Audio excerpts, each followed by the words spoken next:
You've probably watched a tracking page do something that makes zero sense. Your box starts with UPS, disappears for a day, and suddenly it's out for delivery with USPS. It feels like a mistake. It isn't. It's a rule, quietly built into e-commerce, that says a carrier you paid for can pay a competitor to finish the job. Here's the short version. Long-haul trucking and sorting are cheap when you do them in bulk. Walking a package to your door is not. Final mile is where the cost explodes, because your house is probably not on the way to anyone else's. So big carriers learned a simple move. Keep the highway part, sell the doorstep. Imagine two delivery networks drawn on a map. One has the planes, trailers, and giant automated hubs. The other has a person who visits every mailbox 6 days a week, whether there's a package or not. When you combine them, you get the scale of the first and the delivery density of the second. That combination is the handoff economy. UPS or FedEx line haul to a regional sorting point, then a pass to USPS for the last mile. Products like SurePost, Mail Innovations, Ground Economy, and a bunch of third-party consolidators you rarely see by name. But the handoff is more than a label. It sits on top of two ideas: zone skipping and workshare. Zone skipping sounds fancy, but it's really do your own homework. Instead of mailing each package individually across zones and paying retail distance charges, shippers bulk truck thousands of parcels straight to the destination region. They're injecting packages deep inside the opponent's network, closer to your house, so the expensive part is short. Workshare is a discount. The more prep you do, the less you pay.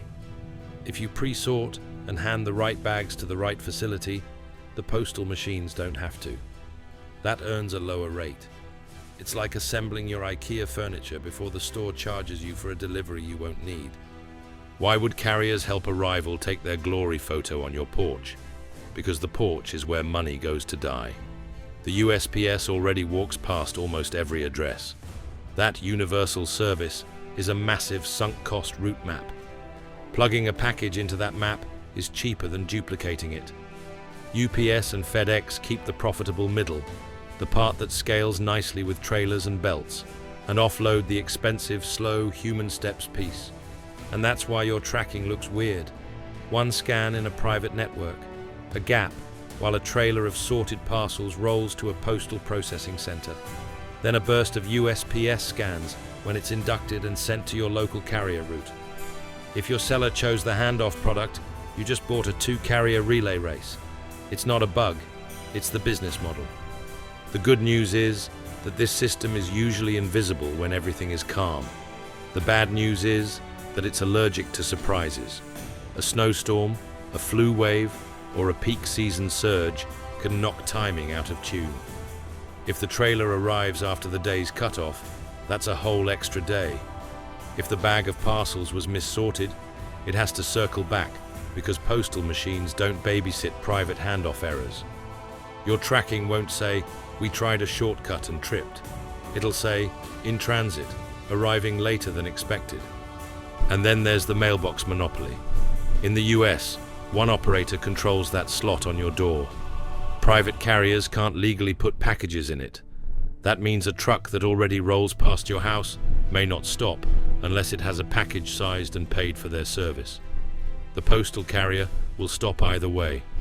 So when a seller wants the cheapest way to get you a light box, think phone case, vitamins, a paperback, they don't choose between one full network or another.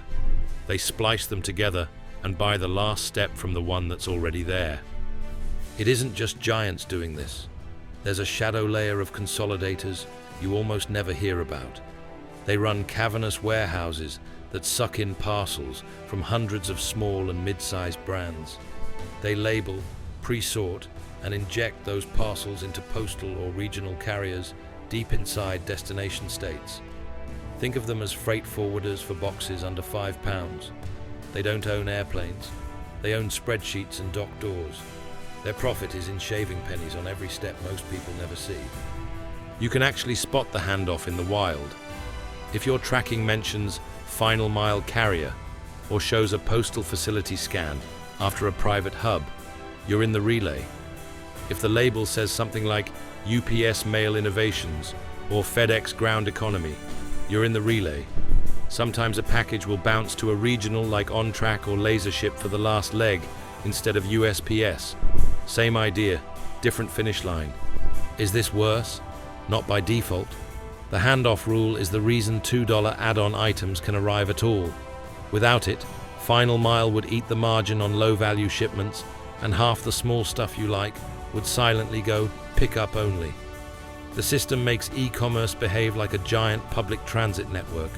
Express buses on the highway, local buses on the neighborhood loop, and transfers at hubs. Transfers add time and risk, but they're what keeps tickets cheap. There are trade-offs. Returns can be messier because the label has to get a parcel back through the same maze in reverse. Insurance claims can be slower because two carriers touch the box. And rural addresses keep the lights on for handoff products. They're where the USPS advantage is strongest, but they're also where weather or staffing hits the hardest. If something knocks a small local post office off rhythm, the relay sits and waits like a commuter stuck between trains. Now the interesting part. This handoff world is evolving under your feet.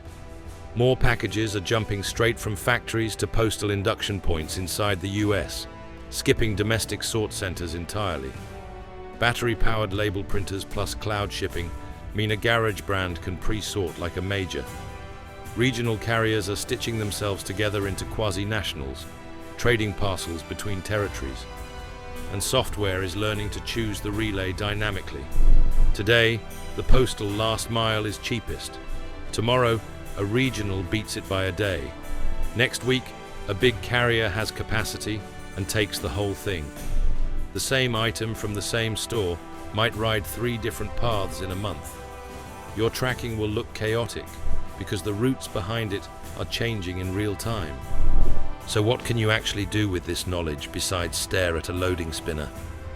First, pay attention to the service name when you check out. If it says economy, smart, or consolidated, you're probably buying a handoff. It'll be cheaper, but expect transfers. Second, when given a choice between 2 similar prices, the product that keeps one carrier end-to-end is usually steadier on timing. Fewer handoffs, fewer ways to slip a day. Third, if speed matters, look for hold at location. A lot of delays happen between on the truck and your porch. Picking up at a staffed counter can skip a dicey final mile, and it's safer for theft-prone items. There's also a policy thread here that quietly shapes your experience. Workshare discounts and negotiated service agreements decide how cheap the handoff can get. If those rules change, millions of packages shift lanes overnight. That's not a headline-friendly fight, but it impacts your doorstep more than almost anything in retail. When you see arguments about postal pricing or delivery days, you're really watching someone try to move the boundary between the highway I keep and the doorstep I sell. The bigger lesson is simpler than any of the acronyms. When 2 rivals both touch your box, it's not a glitch. It's an optimization problem solved at national scale, with your porch as the final variable. The system saves money by splitting the trip where the cost curve bends upward. Most days it works beautifully. Some days it looks like your package went on a sightseeing tour because, in a way, it did.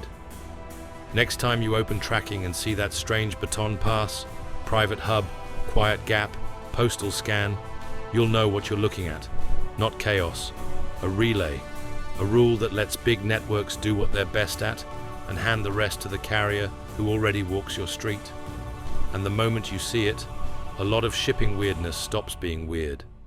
It becomes a map you can read, a delay you can predict, and a choice you can make the next time a checkout page asks, fast or cheap?